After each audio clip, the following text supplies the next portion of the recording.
Hey, welcome to a new Triggre Weekend Masterclass episode. And in this episode, I'm going to, it's going to be a small episode because actually I'm only going to add a chart to our Willy Warehouse template. So I've covered the Willy Warehouse template a few videos already.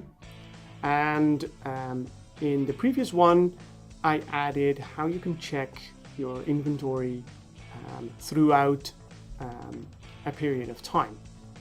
And it was a nice table, of course, but sometimes it helps you a lot if you can just visualize data.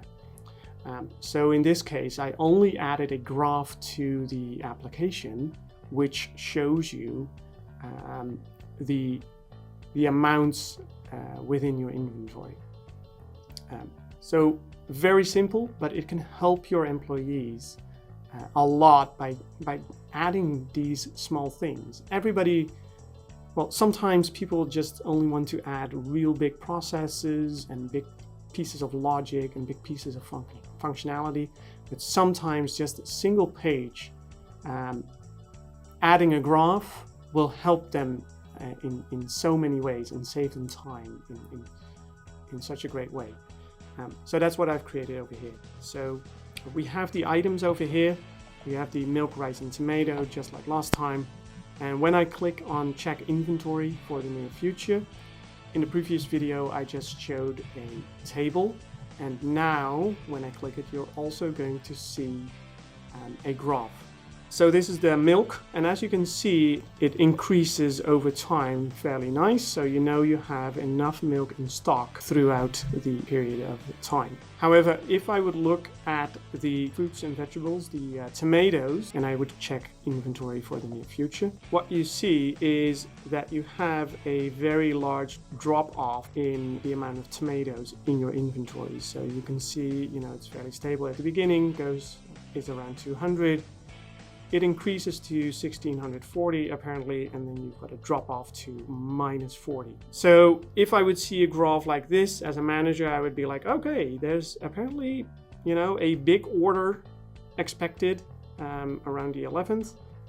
So that means two things. First, I need to have more inventory, but it could also mean like, oh, I need to, hire more employees to be able to ship this. So it can work in multiple ways. Fairly simple addition to the application, but can help managers a lot.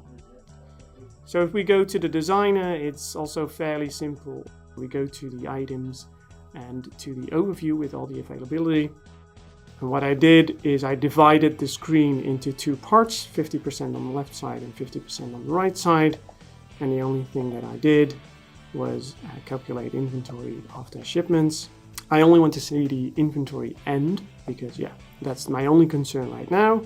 And I'm going to plot that against the date because I want to see it over time. I can do that per day, but of course I could also set it up as per week, per month, per year, whatever you want.